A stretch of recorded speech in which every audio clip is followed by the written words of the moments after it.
In this video, I'm going to teach you a very useful tutorial on how to turn off or turn on VBS in Windows 11 PC or laptop. So without any further ado, let's begin. Firstly, you need to navigate at the bottom search bar and type for settings. Once you've typed it, kindly wait until a best match should appear, and once it's here, please click on the open option to continue. Now you can also press Windows key and I key together, and then that way you would be able to bring up the settings window.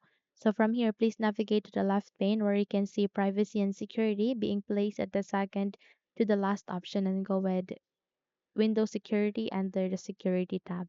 So tap on it, and eventually you would be redirected to this kind of window. Please navigate with open Windows security. So in a while, you would be redirected to the Windows Security Firewall Defender settings.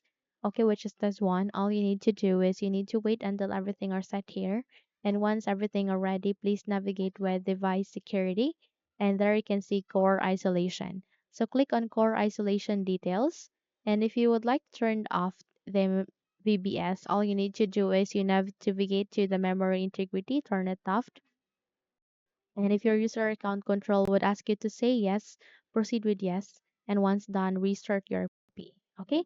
So sometimes there is a need to turn off the VBS or the memory integrity. Why? Because especially if you have used your PC for gaming, it will help you to boost the performance the moment you will turn off the VBS. Okay?